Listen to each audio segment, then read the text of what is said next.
Okay. तो अगर हम लॉ ऑफ टॉट्स की बात करें तो आपको पता है कि इसमें से आपको 4 से 5 क्वेश्चंस पक्का आते हैं पेपर में, राइट?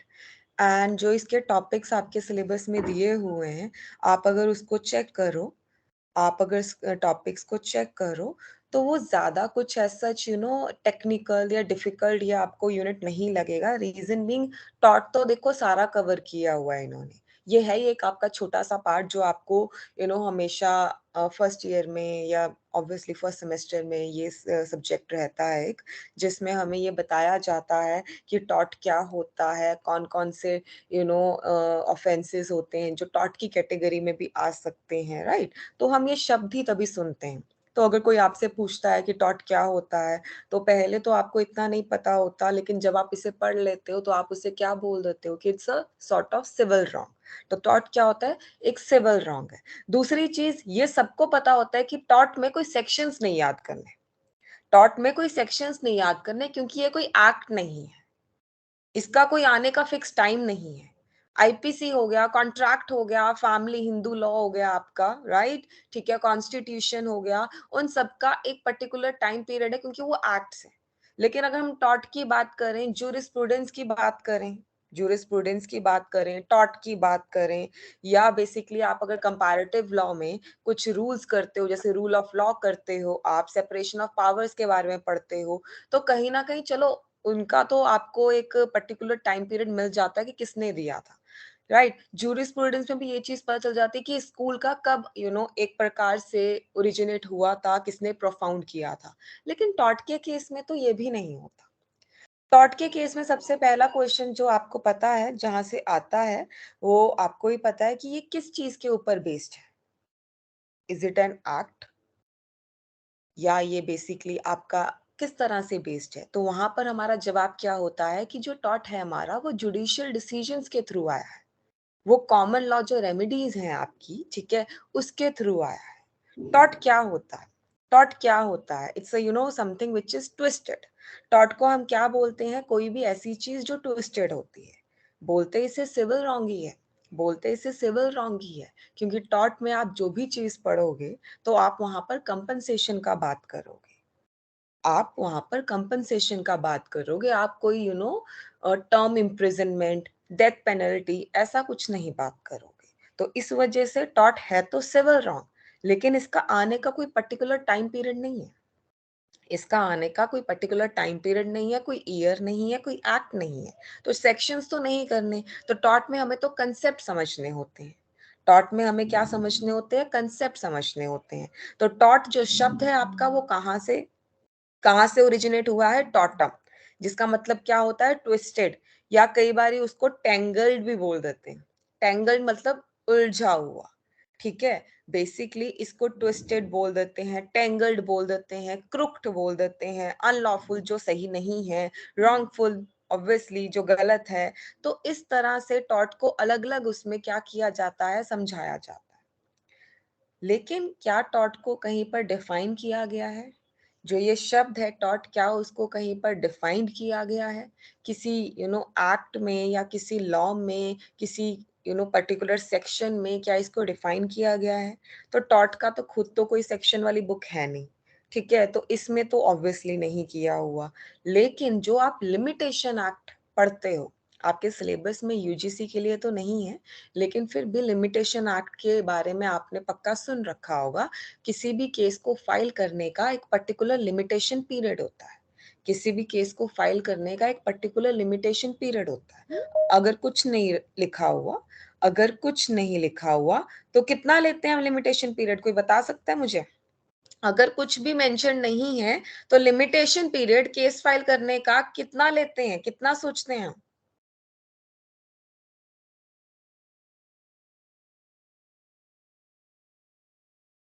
पूजा, आवाज़ नहीं आ रही है आपको? बाकी सबको मेरी आवाज़ आ रही है?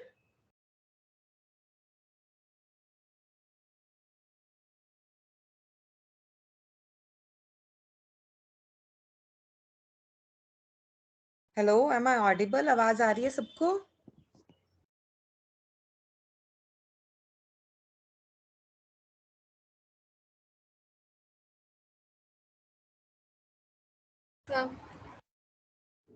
आवाज़ आ रही है ना सबको मेरी? कोई दिक्कत तो नहीं आ रही? यस मैम, मैम अभी आई है आवाज़। ओके, तो अभी तक जो मैंने बोला आप लोगों ने नहीं सुना? आवाज़ नहीं आ रही थी क्या? नहीं मैम, मुझे नहीं आ रही थी। बाकी मैंने सब बस अभी यही सुना है, वो आप क्वेश्चन पूछ रहे थे। ओके, मैं ये बोल रही थी कि जो टॉट है आपका, कोई बात नहीं, मैं फिर से बोल देती हूँ, कि जो ये टॉट का आपका पूजा म्यूट करना अपना माइक। जो आपका ये टॉट का टॉपिक है, इसको आप किस तरह से समझते हो? ये कोई पर्टिकुलर एक्ट तो है नहीं, ठीक है? ना ही इसके आने का कोई पर्टिकुलर ईयर है, राइट? तो ये तो हम किस तरह से समझते हैं? एक कंसेप्चुअल नॉलेज से समझते हैं, ठीक है? और जो टॉट है, जो ये शब्द है, ये कहाँ से ड्राइव्ड हुआ है? टॉटम से। टॉटम का मतलब क्या होता है? ऐसी चीज़ जो ट्विस्टेड है, जो उलझी हुई है। ऐसी चीज़ जो ट्विस्टेड है, जो उलझी हुई है, ठीक है? एंड टॉट को हम सिविल रॉन्ग बोलते हैं। इसको कोई हम क्रिमिनल लॉ नहीं बोलेंगे, ठीक है? क्रिमिनल रॉन्ग नहीं बोलेंगे, इसको हम सिविल रॉन्ग बोलते हैं। तो इसमें हम कंपनसेशन का बात करते हैं। इसमें हम कभी भी डेथ पेनल्टी, इम्प्रिजनमेंट ऐसा कुछ बात नहीं करते हम। इसमें हम कंपनसेशन का बात करते हैं। ये चीज़ ध्यान रखना। तो मैं ये पूछ रही थी क्या टॉट को कहीं पर डिफाइन कर रखा है? तो जनरली तो टॉट को यहाँ पर तो बिल्कुल एज़ सच किसी सेक्शन में डिफाइन नहीं कर रखा क्योंकि कोई सेक्शन है ही नहीं। पर आपका एक एक्ट होता है लिमिटेशन एक्ट। आपका एक एक्ट होता है लिमिटेशन एक्ट 1963 का एक्ट है। 1963 का एक्ट है ये आपका, ठीक है? उस एक्ट में हमें क्या बताया जाता है कि केस फाइल करने की लिमिटेशन क्या होएगी? कब तक आप कोई पर्टिकुलर केस फाइल कर सकते हो? तो मैं वो पूछ रही थी, अगर कुछ नहीं मेंशन तो कोई अगर केस आपको फाइल करना है तो आप कितने टाइम पीरियड में करते हो? 1 साल, 2 साल, 3 साल? क्या होता है लिमिटेशन का टाइम पीरियड बता सकता है कोई? मैम मैम 3 तीन इयर्स,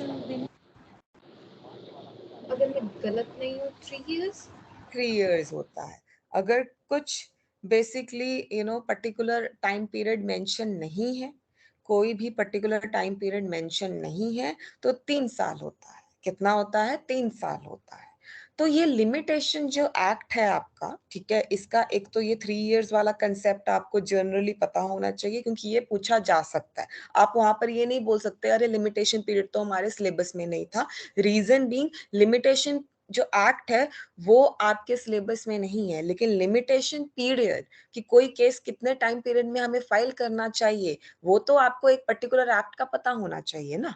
आप कोई भी चीज़ करते हो, जैसे अभी हमने डिस्कस किया कि अगर कुछ मेंशन नहीं है तो 3 इयर्स होता है, ये आपको ध्यान में रखना है।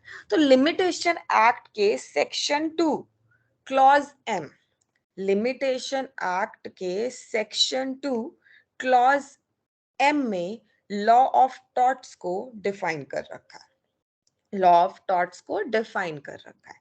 किसी भी और एक्ट में बड़े-बड़े एक्ट्स उठाकर देख लो, आपको कहीं पर भी टॉर्ट की डेफिनेशन एज़ सच किसी सेक्शन में नहीं मिलेगी। लेकिन लिमिटेशन एक्ट जो आपका माइनर एक्ट है एक, ठीक है? उसमें सेक्शन 2 क्लॉज़ एम की डेफिनेशन में लॉ ऑफ टॉर्ट्स का आपको एक डेफिनेशन मिलता है। ये चीज़ ध्यान रखना। और लॉ ऑफ टॉर्ट्स क्या है? क्या किस तरह से डिफाइन करते हैं वो कि लॉ ऑफ टॉर्ट्स क्या है? अनकोडिफाइड लॉ है।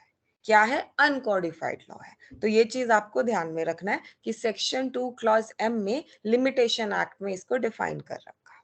ओके, बाकी डेफिनेशंस जो आपको याद करनी है, मैं बता दूं सेलमन, विनफील्ड एंड फ्रेजर, इन तीनों की डेफिनेशंस आपके लिए जरूरी है। डेफिनेशन देते हुए आपको पूछ सकते हैं कि ये किसने दी थी। डेफिनेशन देते हुए आपको पूछा जा सकता है ये किसने दी थी। तो सेलमन की डेफिनेशन क्या कहती है कि ये एक सिविल रॉन्ग है, ठीक है? जहां पर किस प्रकार के डैमेजेस या कंपनसेशन की बात की जाती है? अनलिक्विडेटेड। अनलिक्विडेटेड मतलब ऐसे डैमेजेस जो पहले से डिसाइड नहीं हो सकते। अब मुझे क्या पता अगर मैं किसी की प्रॉपर्टी में ट्रेसपास करूंगी तो मुझसे कितना कंपनसेशन मांगेगा। अब मुझे क्या पता कि अगर मैं किसी को डिफेम करूंगी तो वो डेफामेशन का केस बनाते हुए मुझसे कितना कंपनसेशन मांगेगा। मैं पहले से तो डिसाइड नहीं कर सकती ना। मैं पहले से डिसाइड नहीं कर सकती, तो वो डैमेजेस जो पहले से प्रीफिक्स या पहले से डिसाइडेड नहीं होते, उनको हम अनलिक्विडेटेड बोलते हैं। उनको हम क्या बोलते हैं? अनलिक्विडेटेड। ये चीज ध्यान रखना, ठीक है। सेलमन की डेफिनेशन इंपॉर्टेंट है, विनफील्ड की डेफिनेशन भी इंपॉर्टेंट है। विनफील्ड की डेफिनेशन क्या बोलती है कि ये एक प्रकार की लाइबिलिटी है जो कब अराइज होती है। टॉर्ट एक प्रकार की लाइबिलिटी है जो कब अराइज होती है? जब आप कोई ब्रीच ऑफ ड्यूटी करते हैं। कोई ब्रीच ऑफ ड्यूटी मतलब जो आपका ड्यूटी है करने का, आप उसे नहीं कर रहे हो, आप उसे नहीं कर रहे हो। तो ये चीज आपको ध्यान में रखना है, ये चीज आपको ध्यान में रखना है। एंड फ्रेजर के अकॉर्डिंगली क्या है? फ्रेजर के अकॉर्डिंगली क्या है? बेसिकली इन्फ्रिंजमेंट है ये एक प्रकार की, ठीक है, वायलेशन है राइट ऑफ रेम की। Right of rem and right of personam, आपने ये पक्का सुन रखा होगा, मैंने बहुत बारी कॉन्ट्रैक्ट में या पहले भी मैंने ये बार बार, ठीक है, रेफर किया है। Right in rem and right in personam. Right in rem मतलब बेसिकली आपका ऐसा राइट जो अगेंस्ट द होल वर्ल्ड होता है। ऐसा मेरी कोई प्रॉपर्टी है तो वो अगेंस्ट द होल वर्ल्ड है। मेरी कोई प्रॉपर्टी है, मेरा कोई लैंड है, तो वो अगेंस्ट मेरा उसके ऊपर अधिकार अगेंस्ट द होल वर्ल्ड है। ये चीज आपको ध्यान में रखना है। राइट इन रेम को जस्ट इन रेम भी बोल देते हैं। राइट इन रेम को जस्ट इन रेम भी बोल देते हैं, मतलब ऐसा अधिकार जो अगेंस्ट द होल वर्ल्ड होता है।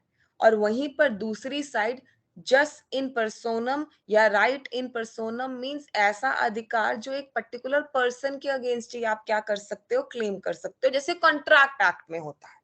कॉन्ट्रैक्ट दो लोगों के बीच में होता है या दो से ज्यादा जितने भी लोग होंगे उन्हीं के बीच में होगा, राइट। तो अगर कुछ क्लेम करना है, कंपनसेशन या केस करना है, तो वो आपस में ही करेंगे।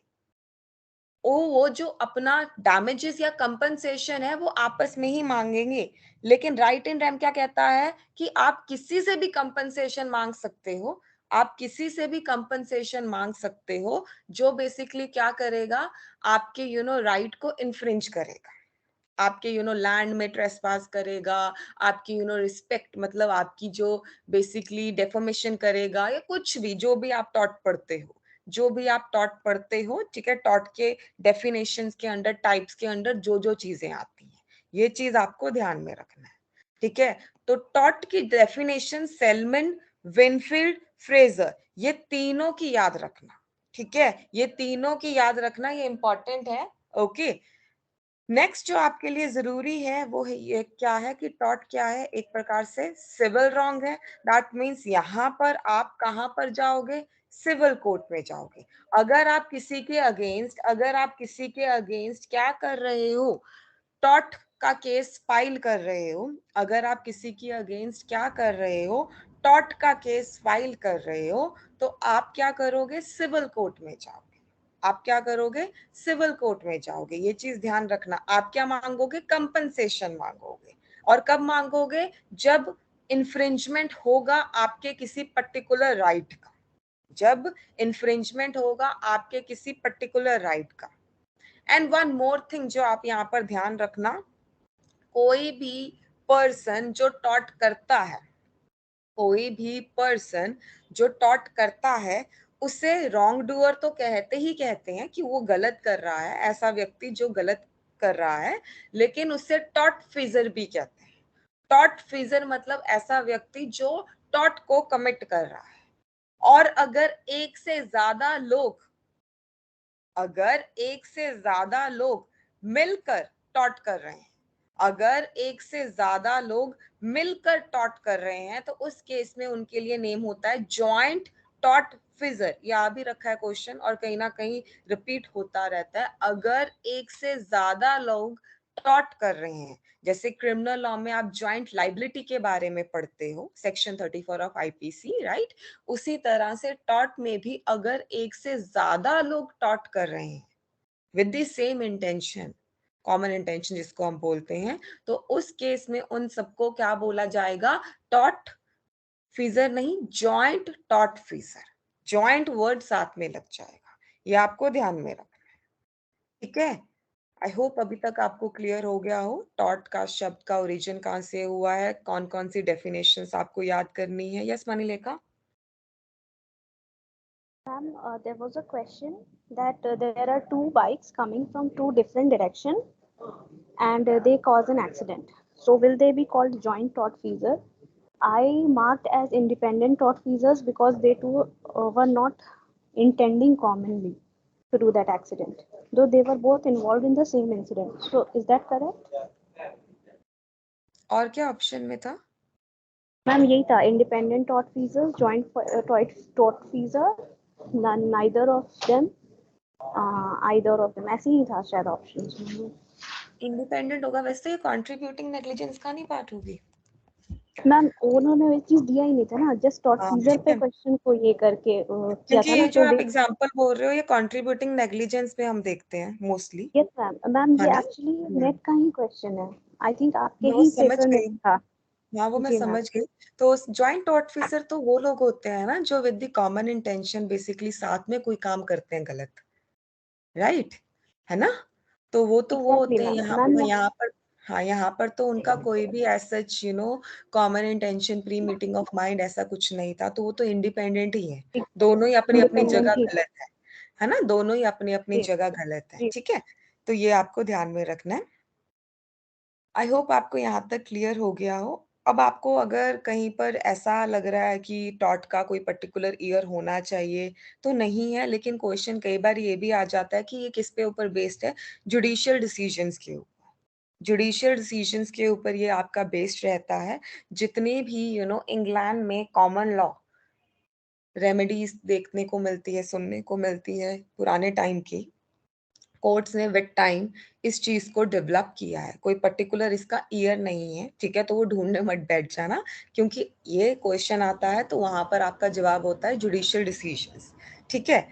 अब नेक्स्ट आपको यहाँ पर मैं बताना चाहती हूँ, आपने कंसेप्ट जो है एक सुना होगा फॉर श्योर कि लॉ ऑफ टॉट वर्सेस लॉ ऑफ टॉट्स का मतलब एक टॉट है या बहुत सारे टॉट है, एक टॉट है आपका या बहुत सारे टॉट है। ये डिबेटेबल टॉपिक रहता है, ये एक डिबेटेबल टॉपिक रहता है, जहां पर सेलमेंट एंड विनफील्ड दोनों के ही डिफरेंट ओपिनियंस है, जहां पर सेलमेंट एंड विनफील्ड दोनों के ही डिफरेंट ओपिनियंस है। ये चीज आपको ध्यान में रखनी है, ठीक है? एक होता है आपका बेसिकली कि एक ही टॉट है, ठीक है, उसी के विद इन बाकी सारे टॉट आते हैं। एक है कि नो, सब अलग अलग टॉट हैं, डेफामेशन अलग है, न्यूसेंस अलग है, ट्रेसपास अलग है, नेग्लिजेंस अलग है, there are different sort of torts, लेकिन टॉट एक ही है, ये भी एक ओपिनियन है। तो वो किसने कैसे दिया है वो आपको पता होना चाहिए। विनफील्ड जो है वो लॉ ऑफ टॉट में बिलीव करते थे कि एक ही टॉट है। विनफील्ड जो है वो लॉ ऑफ टॉट में बिलीव करते थे कि एक ही टॉट है, बहुत सारे टॉट नहीं है, बाकी टॉट उसके विद इन ही आ रहे हैं, एक ही टॉट है। ये किसकी है? विनफील्ड की theory. Winfield believe law of taught है, टॉट्स नहीं, लॉ ऑफ टॉट, ये चीज ध्यान रखना।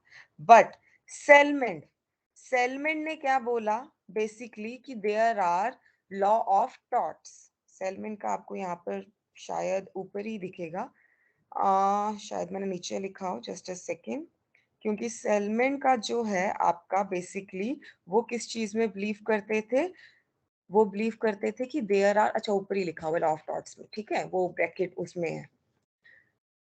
विनफील्ड तो बिलीव करते थे कि एक ही टॉट है, okay, Winfield used to believe कि एक ही टॉट है, लेकिन सेलमेंट किस चीज में बिलीव करते थे कि देयर आर वेरियस टॉट्स, ठीक है, देयर आर वेरियस टॉट। एंड सेलमेंट की इस थ्योरी को पिजन होल थ्योरी बोला जाता था। सेलमेंट की इस थ्योरी को पिजन होल थ्योरी बोला जाता था।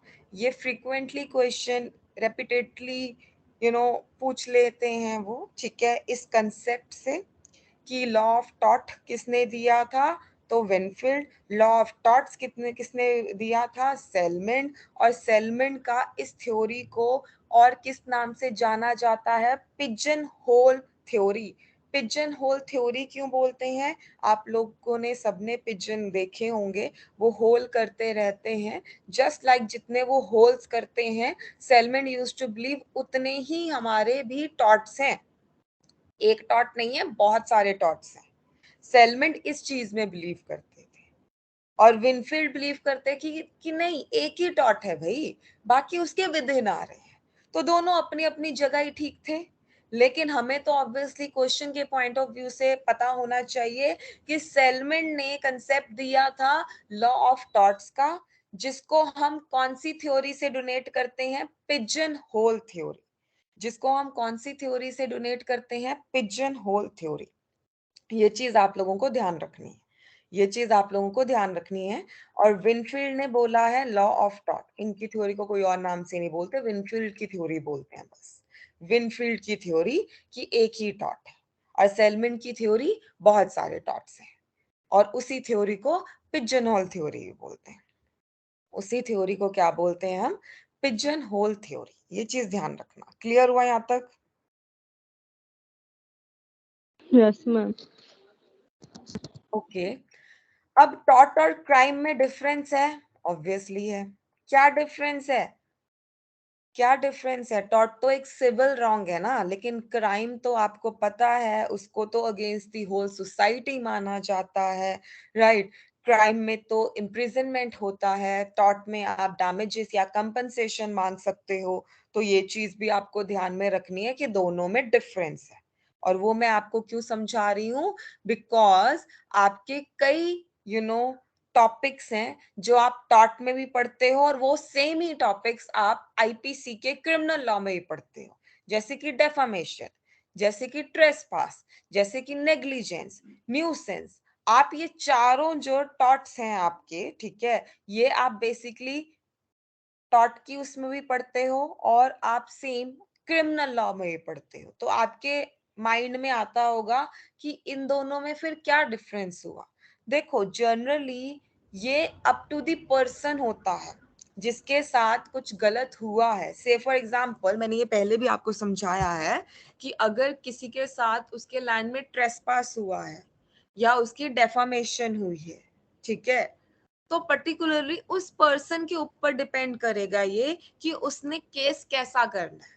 वो टॉट के अंडर सिविल केस करना चाहता है और कंपनसेशन लेना चाहता है, या वो आईपीसी की जो सेक्शंस हैं उसके विद इन जाकर केस करना चाहता है क्रिमिनल, और उस व्यक्ति को फाइन एंड इम्प्रिजनमेंट दिलवाना चाहता है।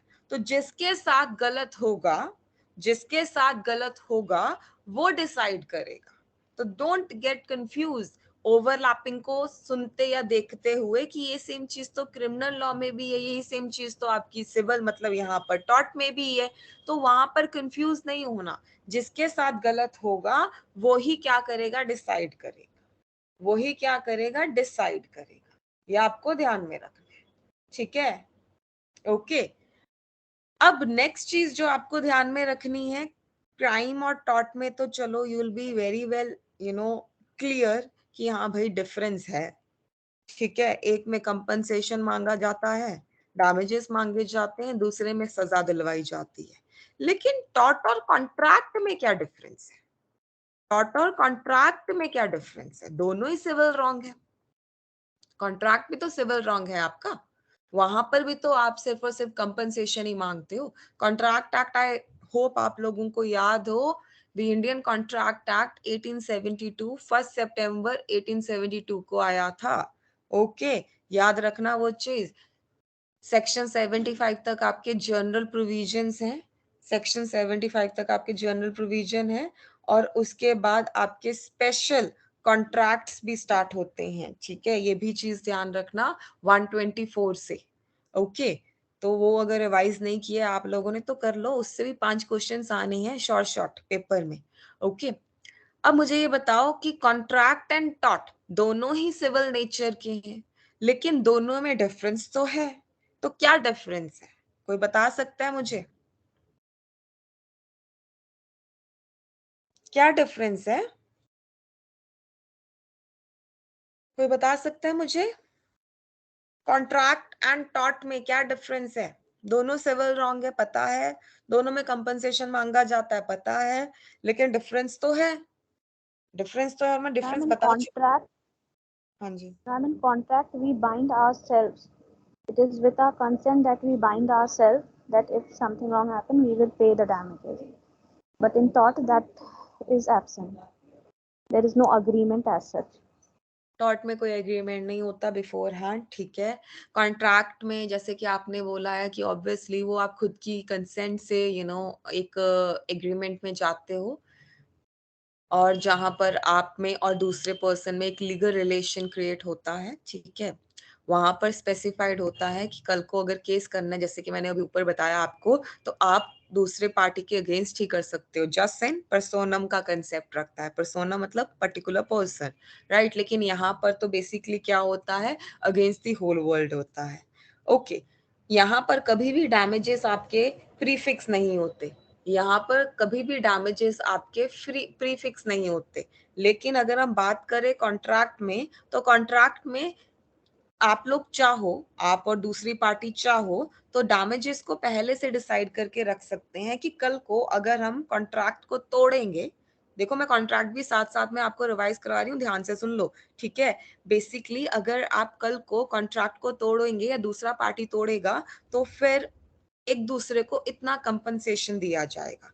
वहां पर प्रीफिक्स डैमेजेस भी हो सकते हैं। प्रीफिक्स डैमेजेस को और किस नाम से जानते हैं, कोई बता सकता है मुझे? प्रीफिक्स डैमेजेस को और किस नाम से जानते हैं? Liquidated damages, ma'am. Liquidated damages, very good, ठीक है। प्रीफिक्स डैमेजेस को लिक्विडेटेड डैमेजेस से भी जानते हैं। तो कॉन्ट्रैक्ट में लिक्विडेटेड और अनलिक्विडेटेड दोनों डैमेजेस हो सकते हैं, लेकिन टॉर्ट में अनलिक्विडेटेड डैमेजेस ही हैं। ये भी क्वेश्चन फ्रेम होता है। कॉन्ट्रैक्ट में लिक्विडेटेड एंड अनलिक्विडेटेड दोनों डैमेजेस हो सकते हैं, लेकिन टॉर्ट में, क्योंकि प्रीफिक्स तो आप कर ही नहीं सकते ना, टॉर्ट में आप कभी भी नहीं कर सकते, तो टॉर्ट में अनलिक्विडेटेड होते हैं। ये आपको ध्यान में रखना है। एंड लास्ट एक और चीज जो आपको यहाँ पर ध्यान में रखनी है, टॉर्ट में and breach of trust, Indian trust act है आपका एक, ठीक है, जिसमें पर्टिकुलरली ट्रस्टी कौन बनता है, ऑथर कौन होता है, बेनिफिशियरी कौन होता है, टाइप्स ऑफ ट्रस्ट, ये सब चीजें बताई जाती हैं। इक्विटी एंड ट्रस्ट का एक अलग से ही कंसेप्ट होता है, ठीक है।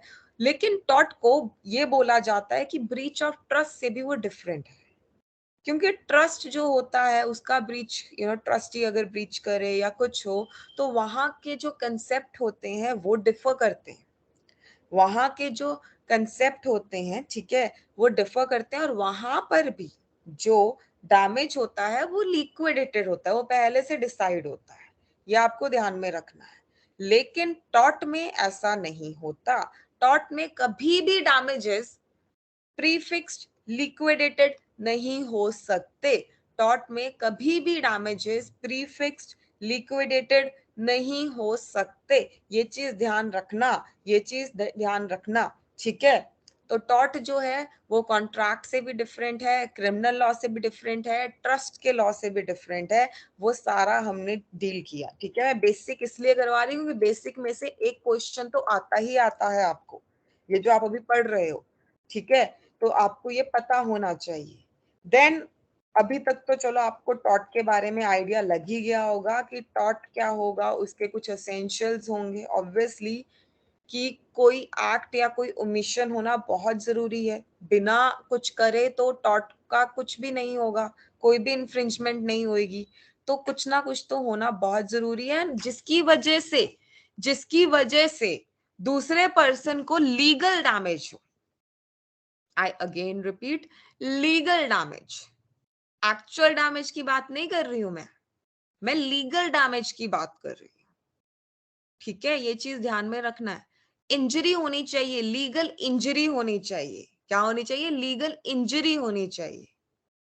वो कहते हैं जहां पर इंजरी है वहां पर रेमेडी मिलेगी, लेकिन इंजरी कैसी? लीगल, फिजिकल इंजरी नहीं कि कट कुट लग जाए, वो वाली इंजरी नहीं, लीगल इंजरी होनी चाहिए। ये आपको ध्यान में रखना है। और इसी से जुड़े हुए आपके दो कंसेप्ट्स आते हैं जिनको आप जब भी टॉट को पढ़ते हो जरूर इनको कवर करते हो। एक है इंजूरिया साइन डेमनम और दूसरा है डेमनम साइन इंजूरिया, क्या होता है? इंजुरिया का मतलब होता है इंजरी, साइन का मतलब होता है विदाउट, डेमनो या डेमनम का मतलब होता है damage, means injury without damage, injury without damage, और दूसरा है डैमेज विदाउट इंजरी। पहला है इंजरी विदाउट डैमेज और दूसरा है डैमेज विदाउट इंजरी। ये चीज आपको ध्यान में रखनी है। दोनों ही कंसेप्ट क्या है, अपने आप में ही इंपॉर्टेंट है और आपको और क्लैरिटी देते हैं।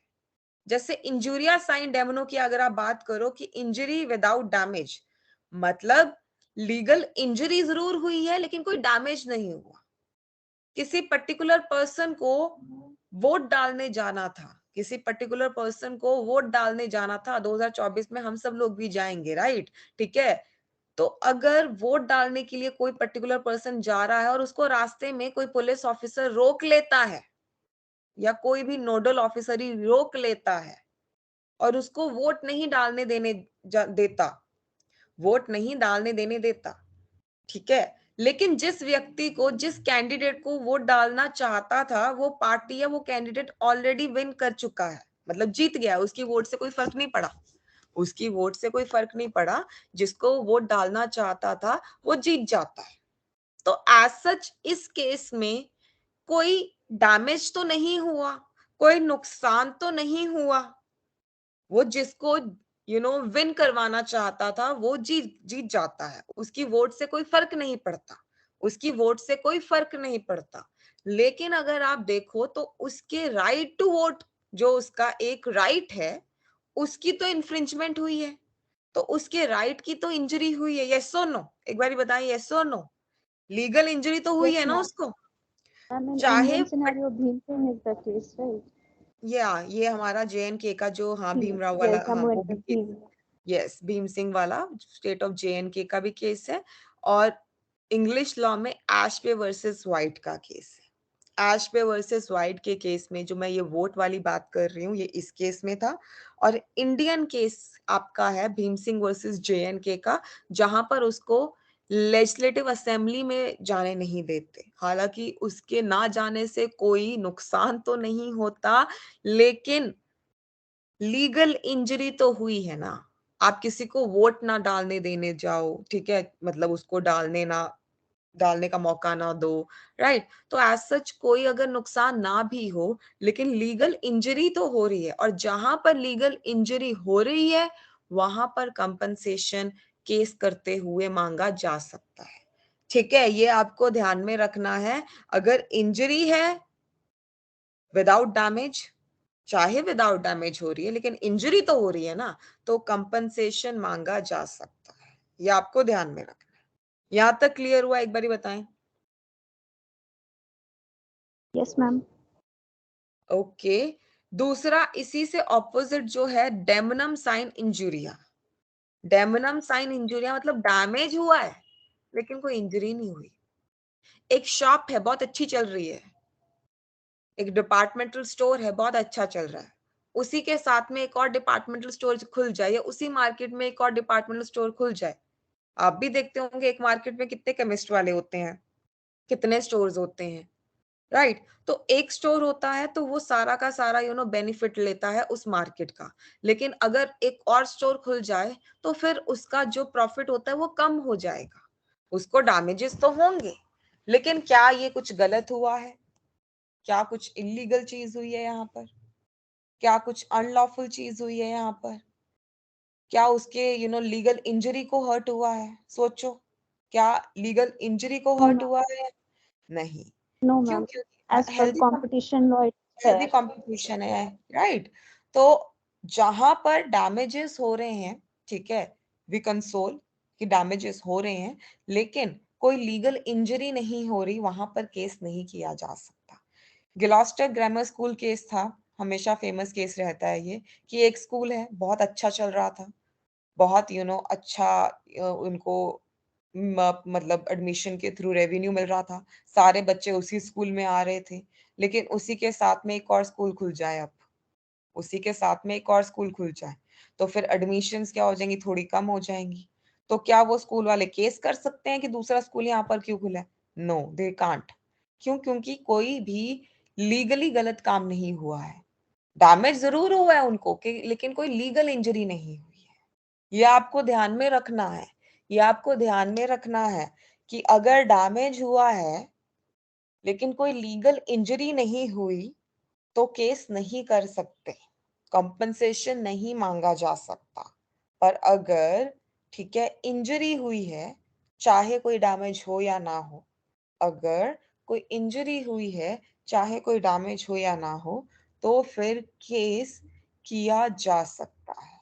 यहाँ पर सब लोग बहुत कंफ्यूज हो जाते हैं क्योंकि एक जैसे दिखते हैं ये, तो इसी वजह से मैंने डिटेलिंग में समझाया आपको कि भाई इंजरी अगर हुई है, लीगल इंजरी, चाहे विदाउट डैमेज हुआ है लेकिन कंपनसेशन आप मांग सकते हो। लेकिन अगर डैमेज हुआ है और कोई लीगल इंजरी नहीं हुई है तो आप कंपनसेशन नहीं मांग सकते। सीधा सा इसमें रूल है कि अगर लीगल इंजरी हुई है, जहां पर इंजरी है वहां पर रेमेडी है। ये आपको ध्यान में रखना है। वहां जहां पर इंजरी है वहां पर आपको रेमेडी मिलेगी। यहां तक क्लियर हुआ? एक बारी बताएं। Yes, ma'am. ठीक है, तो ये मैंने बेसिस आपको थोड़ा सा समझाया, जस्ट टू रिकॉल कि आपको एक बेस मिल जाए। ठीक है, अगर आप रिवाइज कर रहे हो टॉट को तो कर लो। वैसे भी हार्डली आज कितना 6th है, मंडे तक क्लैरिटी हो ही जाएगी। डेट्स आई तो नहीं ना अभी आपकी? No, ma'am. It seems we have to download the admit card. Then only we'll come to know the date. Admit card आए, रिलीज किए हैं? अभी कुछ आया अभी नोटिस? तक नहीं मैम, अभी तक कुछ नहीं। जितनी बार जा रहे हैं अभी बोलते हैं your down admit card is not not valid. हाँ, नॉट अवेलेबल। कोई बात नहीं, ठीक है, कोई बात नहीं।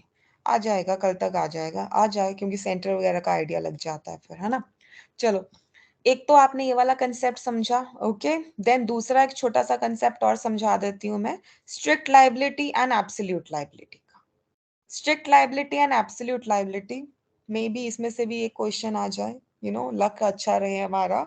ये बड़ा अच्छा कंसेप्ट रहता है जब भी हम टॉट पढ़ते हैं। एक होता है आपका स्ट्रिक्ट लाइबिलिटी का, एक एब्सोल्यूट लाइबिलिटी का। दोनों ही कंसेप्ट एक प्रॉपर लैंडमार्क केसेस के थ्रू आए हैं। जैसे स्ट्रिक्ट लाइबिलिटी का कंसेप्ट आया है रायलेंस वर्सेस फ्लेचर से। स्ट्रिक्ट लाइबिलिटी का कंसेप्ट क्या कहता है, मैं सिंपल शब्दों में आपको समझाऊंगी। अगर आपके लैंड में आप कुछ भी ऐसा कर रहे हो, ध्यान से सुनना, आप अपने लैंड में कुछ भी ऐसा कर रहे हो जो डेंजरस है, जो नॉन नेचुरल यूज है लैंड का, जो आपको करना नहीं चाहिए था, सिंपल, और उस चीज की वजह से आपके जो नेबर हैं, ठीक है, उनको क्या हुआ है, कोई ना कोई लॉस हुआ है, बिकॉज वो जो भी आपने अपने लैंड में किया है वो एस्केप करते करते दूसरे के लैंड में पहुंच गया है। जैसे रायलैंड वर्सेस फ्लेचर के केस में क्या हुआ था? रायलैंड वर्सेस फ्लेचर के केस में क्या हुआ था, कोई बता सकता है मुझे? फ्लेचर ने क्या किया था? अपने लैंड के ऊपर क्या बनाया था जिसकी वजह से रायलैंड को नुकसान हुआ था? I guess water tank. Reservoir, yes, है ना। फ्लेचर ने क्या किया था? अपने लैंड पर एक रेजर्वायर बनाया था जिसकी वजह से क्या हुआ था? रायलैंड को नुकसान हुआ था। यस और नो? यस और नो? याद है किसी यस को मैम, ये? यस। है ना। रायलैंड ने उठाकर केस कर दिया था, और केस में जज कौन थे? कोई बता सकता है मुझे? Who was the justice? Blackburn, yes और नो? जस्टिस कौन थे? ब्लैकबर्न। ये डिस्कस किया हुआ है क्लास में, प्लीज ये मत भूलो। ठीक है, जो हमने ये बहुत ही आराम से एक लेक्चर में ये डिस्कस किया है। जस्टिस ब्लैकबर्न थे, ठीक है, जिन्होंने प्रॉपर तरीके से कौन सा रूल दिया था? स्ट्रिक्ट लाइबिलिटी का। देखो, 100 बातों की एक बात है, इस केस के थ्रू क्या आया था कि अगर आप अपने लैंड में कुछ भी ऐसा कर रहे हो जिसकी वजह से आपके पड़ोसी को उसी का नुकसान भुगतान करना पड़े, ठीक है, क्योंकि वो जो पानी था आपने अपने यहाँ पर किया था वो एस्केप करते करते आपके नेबर के उसमें चला गया और उसको नुकसान हो गया, तो आपको कंपनसेशन देना पड़ेगा। आप स्ट्रिक्टली लाइबल हो, आप जिम्मेदार हो। आप ये नहीं बोल सकते कि ये मैंने नहीं बनाया, मैंने तो बनवाया है। इंडिपेंडेंट कॉन्ट्रैक्टर का डिफेंस यहाँ पर नहीं ले सकते आप। क्यों? क्योंकि लैंड किसका है? आपका है। लैंड किसका है? आपका है। आपने उसको नॉन नेचुरल यूज किया है, मतलब कोई डेंजरस चीज के थ्रू आपने उसको यूज किया है, और जिसका एस्केप हुआ है, जिसका क्या हुआ है? एस्केप हुआ है। ये चीज ध्यान रखना, ये चीज ध्यान रखना। ओके, एस्केप होना बहुत जरूरी है। स्ट्रिक्ट लाइबिलिटी के केस में एस्केप होना बहुत जरूरी है। से फॉर एग्जांपल, किसी के लैंड में पॉइजनस ट्री है, किसी के लैंड पे एक पेड़ है ऐसा जो पॉइजनस है, ओके, और उसकी काफी ब्रांचेस भी हैं, ठीक है।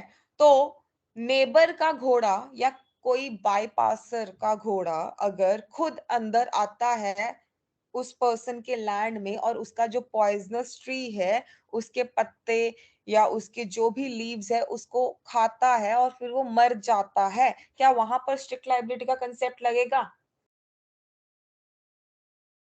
क्या वहां पर स्ट्रिक्ट लाइबिलिटी का कंसेप्ट लगेगा?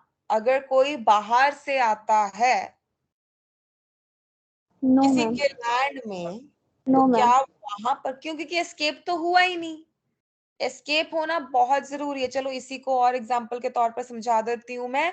पॉइजनस ट्री है, एक पर्सन ने अपने लैंड में क्या किया हुआ है? उसको उगा रखा है, और उसके ब्रांचेस उसके नेबर के लैंड में भी फॉल करते ही है ना, हम लोग भी देखते हैं, राइट? ठीक है, कि एक के लैंड का पेड़ का या ब्रांचेस का दूसरे के लैंड में ऑब्वियसली फॉल करते हैं, तो उसमें कोई दिक्कत तो है नहीं। लेकिन यहाँ पर क्या था? पॉइजनस ट्री था, और वो एस्केप करते करते उसके ब्रांचेस दूसरे के लैंड में चले गए, और फिर उसके घोड़े ने खा लिया और वो मर गया। यहाँ पर तो स्ट्रिक्ट लाइबिलिटी लगेगी, यस और नो? यस मैम, लगेगी, हाँ, बिकॉज तो वो ये, एस्केप किया।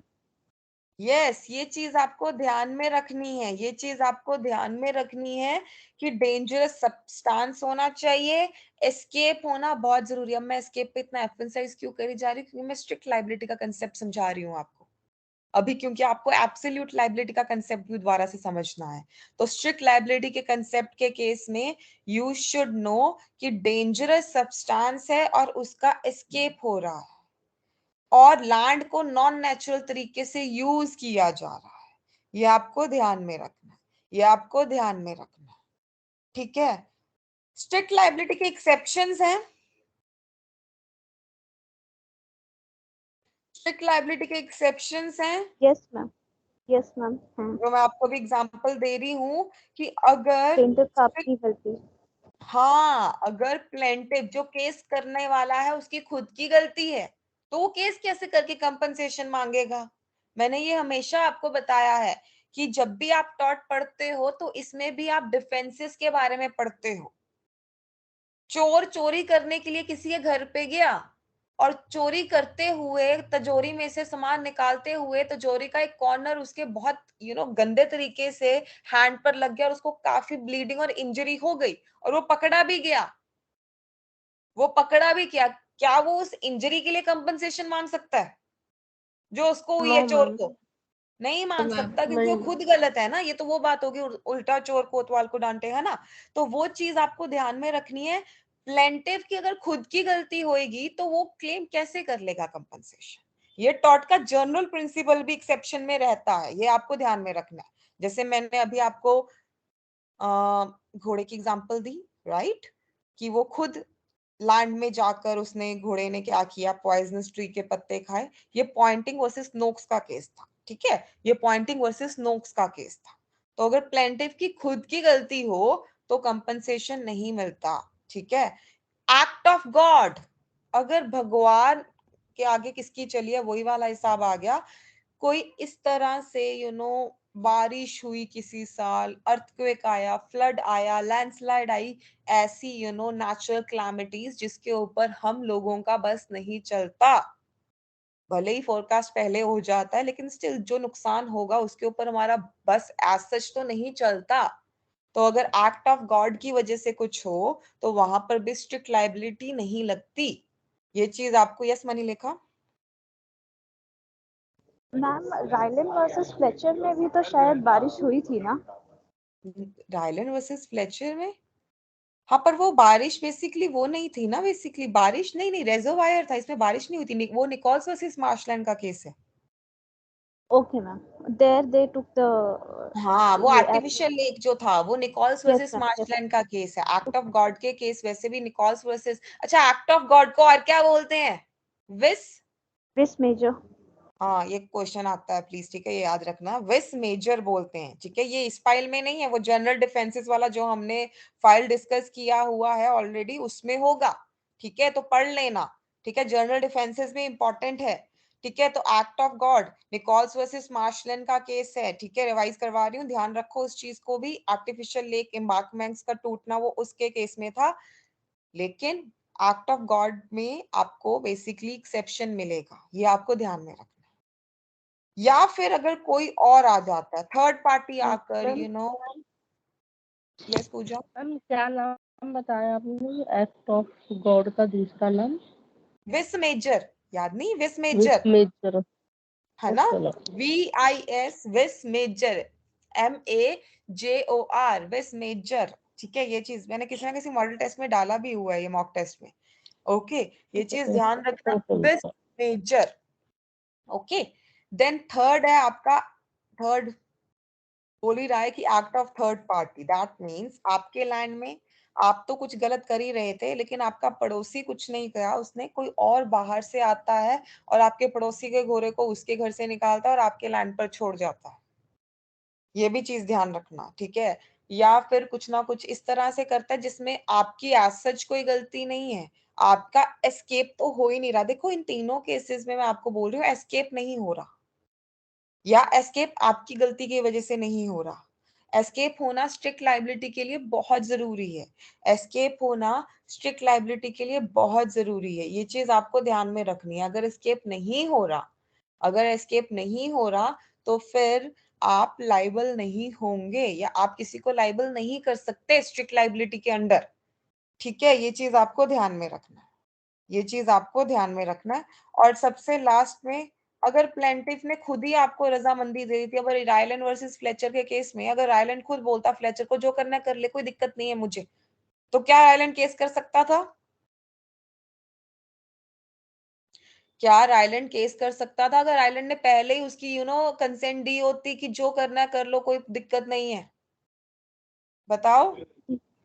No ma'am, because वो तो consent वाली वॉलेंशिया act नॉन फिट इंजूरिया, है ना, you yes can't ma'am, claim the compensation जिसके लिए आपने खुद कंसेंट दिया हो। वॉलेंशिया नॉन फिट इंजूरिया, ये चीज ध्यान में रखना है, वॉलेंशिया नॉन फिट इंजूरिया, ठीक है। तो ये आपकी जो मैंने एक्सेप्शंस करवाई अभी, स्ट्रिक्ट लाइबिलिटी की एक्सेप्शंस हैं। स्ट्रिक्ट लाइबिलिटी में एस्केप होना बहुत जरूरी है, स्ट्रिक्ट लाइबिलिटी में एक्सेप्शंस ली जा सकती हैं और एस्केप होना बहुत जरूरी है। मैं इतना एम्फोसाइज इसलिए कर रही हूँ बिकॉज अभी मैं एब्सोल्यूट लाइबिलिटी का कंसेप्ट करवाऊंगी आपको। एब्सोल्यूट लाइबिलिटी का कंसेप्ट जो आप करोगे, देखो स्ट्रिक्ट लाइबिलिटी का कंसेप्ट तो कहाँ का है आपका, इंग्लैंड का है, ऑब्वियसली सबको पता है, ओके, सबको पता है। एब्सोल्यूट लाइबिलिटी का कंसेप्ट हम इंडियंस का है, हमने ओरिजिनेट किया है ये जो एब्सोल्यूट लाइबिलिटी का कंसेप्ट है वो आपको ध्यान में रखना है, वो हम इंडियंस ने ओरिजिनेट किया है, ये आपको ध्यान में रखना है। और कौन से केस में ओरिजिनेट हुआ है? MC Mehta versus union of India, MC Mehta versus union of India, ये चीज ध्यान रखना। एब्सोल्यूट लायबिलिटी का कंसेप्ट किस केस में ओरिजिनेट हुआ है? MC Mehta versus union of India, ठीक है। भोपाल गैस ट्रेजेडी सबको याद है? yes ma'am. Bhopal gas treasury जब हुई थी तो सुप्रीम कोर्ट काफी सुप्रीम कोर्ट क्या, पूरी बेसिकली इंडिया ही शॉक में हो गया था कि ये क्या हो गया। तो उस केस में कंपनसेशन को लेकर कुछ ना कुछ कंक्लूजन पे आए और कंपनसेशन दिलवाया गया जिनको भी इंजरीज हुई या डेथ हुई, क्योंकि बहुत ही ज्यादा भयानक वो एक प्रकार से गैस लीक केस था हमारा, ठीक है। अभी तक भी हम देखते हैं काफी उसके इफेक्ट्स वगैरह, ओके। पर उसी के एक साल के बाद ओलियम गैस लीक केस हो गया दिल्ली में, अब ध्यान से बात सुनना। भोपाल गैस लीक केस को भी MC Mehta versus union of India कहते हैं। MC Mehta is the environmentalist activist, आप गूगल कर सकते हो। बहुत से केसेस किए हुए हैं इन्होंने सरकार के ऊपर। तो हर एक केस को MC Mehta versus union of India के नाम से ही जाना जाएगा, लेकिन ब्रैकेट में आपको ध्यान में रखना है कि कौन सा किस गैस ट्रेजेडी के रिगार्डिंग है। जैसे MC Mehta versus union of India आपका भोपाल गैस ट्रेजेडी से रिगार्डिंग भी है, और MC Mehta versus union of India oleum gas tragedy के रिगार्डिंग भी है। लेकिन जो ये कंसेप्ट है एब्सोल्यूट लाइबिलिटी का, ये जो कंसेप्ट है एब्सोल्यूट लाइबिलिटी का, ये MC Mehta versus union of India oleum gas tragedy से आया है। ये कहां से आया है? ओलियम गैस ट्रेजेडी से आया है। ये चीज ध्यान में रखना है आपको। पहले हुई भोपाल गैस ट्रेजेडी, ठीक है, फिर होगी oleum gas tragedy. Oleum gas tragedy Delhi में है, Bhopal gas tragedy Bhopal MP, ठीक है, तो कंफ्यूज मत होना दोनों में।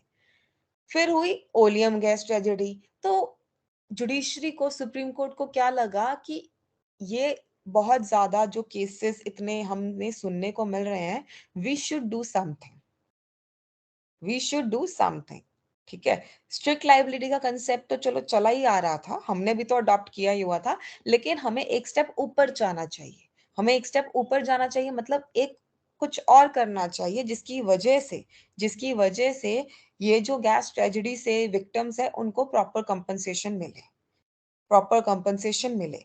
तो हमने क्या किया, ओलियम गैस ट्रेजेडी जो केस था आपका, उसके थ्रू हम लेकर आए एब्सोल्यूट लाइबिलिटी का कंसेप्ट। एब्सोल्यूट लाइबिलिटी का कंसेप्ट क्या कहता है कि अगर कोई एंटरप्राइज है, अब ध्यान से सुनना, अगर कोई एंटरप्राइज है और वहां पर कुछ भी ऐसा लीकेज वगैरह होता है, ठीक है, तो जो लोग विद इन द एंटरप्राइज है वो भी, और अगर वो लीकेज एस्केप करते हुए बाहर जाता है, जो लोग बाहर इफेक्ट होंगे वो भी, दोनों को कंपनसेशन दिया जाएगा। मतलब एस्केप होना उसमें कंसेप्ट में जरूरी नहीं है। एस्केप होना एब्सोल्यूट लायबिलिटी के कंसेप्ट में जरूरी नहीं है, वरना तो जो with in the low enterprise लोग होंगे वो कहाँ जाएंगे, उनको भी तो कंपनसेशन मिलना चाहिए, वो तो सबसे ज्यादा इफेक्ट हुए होंगे। उनकी तो हो सकता है डेथ भी हो गई हो, तो उनकी फैमिली मेंबर्स को भी तो कंपनसेशन मिलना चाहिए ना। आप एस्केप वाला कंसेप्ट यहाँ पर लगा ही नहीं सकते। अगर कोई एंटरप्राइज है हाजर्डस उसमें इन्वॉल्व है, आई रिपीट, अगर कोई एंटरप्राइज है और वो हाजर्डस उसमें इन्वॉल्व है, ठीक है, तो आपको ध्यान में रखना है एब्सोल्यूट लायबिलिटी का यहां पर कंसेप्ट लगेगा, और एस्केप हो ना हो वो मैटर नहीं करता। जो लोग भी इफेक्टेड होंगे उनको कंपनसेशन दिया जाएगा। एंड कंपनसेशन किस प्रकार से दिया जाएगा, जितनी बड़ी एंटरप्राइज होगी, और अगर एंटरप्राइज ज्यादा बड़ी नहीं है तो स्टेट कंपनसेशन देगा। अगर एंटरप्राइज ज्यादा बड़ी नहीं है तो स्टेट कंपनसेशन देगा, लेकिन कंपनसेशन जरूर मिलेगा। And one more thing, absolute liability में कोई एक्सेप्शंस नहीं है कि जिसका आप बचाव ले लो। एब्सोल्यूट लायबिलिटी मींस आप हो लाइबल, आपको कंपनसेशन देना पड़ेगा, एब्सोल्युटली यू आर लाइबल। यहाँ पर कोई भी आपको एक्सेप्शंस नहीं देखने को मिलेगी, जैसे हम स्ट्रिक्ट लायबिलिटी में ऊपर देख कर आए हैं। तो ये आपको ध्यान में रखना है, ये इन दोनों में डिफरेंस है, स्ट्रिक्ट एंड एब्सोल्यूट लायबिलिटी में। स्ट्रिक्ट लायबिलिटी में तो एक इंडिविजुअल की बात हो रही है, लेकिन एब्सोल्यूट में एंटरप्राइज की बात हो रही है। स्ट्रिक्ट लायबिलिटी में तो एस्केप होना बहुत जरूरी है, लेकिन एब्सोल्यूट में एस्केप होना जरूरी नहीं है। स्ट्रिक्ट लायबिलिटी में तो बेसिकली आप जो करोगे, कंपनसेशन वगैरह दोगे, वो किस तरह से दोगे, एक्सेप्शंस में अगर आप फॉल कर रहे हो तो आपको स्ट्रिक्ट लायबिलिटी में कंपनसेशन देने की कोई जरूरत नहीं है। लेकिन एब्सोल्यूट लायबिलिटी में एक्सेप्शंस का कंसेप्ट ही नहीं है, तो आपको कंपनसेशन तो देना ही पड़ेगा। ये आपको ध्यान में रखना है, ये आपको ध्यान में रखना है। और जो ये लॉ आया आपका एब्सोल्यूट लायबिलिटी का, इसी के बाद हम पब्लिक लायबिलिटी इंश्योरेंस एक्ट हम क्या करें, लेकर आए हैं 1991 का। कि अगर कोई एंटरप्राइज है तो उसको इंश्योरेंस करवानी चाहिए, कल को कुछ भी दुर्घटना हो जिसकी वजह से पब्लिक को नुकसान हो तो वो इस इंश्योरेंस को क्लेम कर सकता है।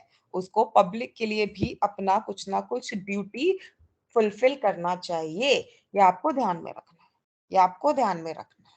यहाँ तक क्लियर हुआ? एक बारी बता दीजिए। Yes, ma'am. वैसे मैंने ये दिया हुआ है डिफरेंस, आप यहाँ से भी पढ़ सकते हो। ओके, और ये देखो मैंने ये सारा निकोल्स वर्सेस मार्शलैंड, अगर किसी को पढ़ना है तो यहाँ से भी पढ़ सकता है। ओके, क्लियर हुआ ये दोनों कंसेप्ट आपको? Yes, ma'am. ठीक है, एक बारी आप जर्नल डिफेंसेस वाला जो है, देखो मैं टॉट में हमेशा आपको बोलती हूँ कि बेसिक तो स्ट्रिक्ट लायबिलिटी का तो मैंने करवा दिया, इसके बाद आपका एक जर्नल डिफेंसेस वाला आप जरूर पढ़ लो, वहां से एक क्वेश्चन आएगा। And then apart from that जो टाइप्स हैं आपके, डेफामेशन हो गया, ट्रेसपास हो गया, न्यूसेंस हो गया, देखो वो एक प्रकार से रैंडमली कहीं से भी पूछ सकते हैं। आप ये नहीं बोल सकते कि ट्रेसपास पे से ही पूछेंगे, डेफामेशन में से भी पूछेंगे नहीं, तो ये भी आपको ध्यान में रखना है। ठीक है, लेकिन 5 से 6 क्वेश्चंस तो इसमें से आएंगे। एंड उसका क्या करोगे, मोटर व्हीकल एक्ट का या कंपटीशन एक्ट का, या उसका बेसिकली एक और एक्ट है ना कंज्यूमर का। तो कंज्यूमर का तो मैंने आपको बता रखा है कि कंज्यूमर में तो आप डिफरेंस ही कर लेना कि पहले के एक्ट में क्या था और अब के एक्ट में क्या है। हमने किया भी वो टेबुलर फॉर्म में। एक चीज वो, दूसरा कंपटीशन एक्ट तो मुझे ही लगता है वो तंग करने वाला एक्ट है, सबको पता है कंपटीशन एक्ट कब आया था, 2002 में। लेकिन उसमें एक चीज ध्यान रखना, उसने रिप्लेस किसको किया है, एंड दूसरी चीज उसके जो भी 3 आपको टॉपिक्स हैं कि वो किस किस चीज को रोकता है वो जरूरी है। मोटर व्हीकल आई अंडरस्टैंड काफी बोरिंग एक्ट है, लेकिन फिर भी उसमें थर्ड पार्टी इंश्योरेंस वाला कंसेप्ट पढ़ लेना। ओके, क्लियर हुआ यहाँ तक आप लोगों को? Yes, ma'am. Okay, model test 3 जो मॉक टेस्ट है आपका, मैंने पेपर 1 के साथ अटैच करके डाल दिया है। आई होप सबको मैसेजेस चले गए हो, नहीं चला तो ऐप पर चेक कर लेना और अटेम्प्ट कर लो। एक और डालूंगी, ठीक है, मंडे तक डाल दूंगी मैं, वो भी कर लेना, तब तक तो आपको एडमिट कार्ड का जो मैम है वो मैसेज आ गया है। आ गया है ना? मैम हाँ ठीक मैसेज है, आ गया है। यस। तो वो कर लेना, वो पेपर 1 के साथ अटैच्ड है आपका, ठीक है? Okay, done. Okay ma'am. Yes ma'am. Okay thank you ma'am. Okay.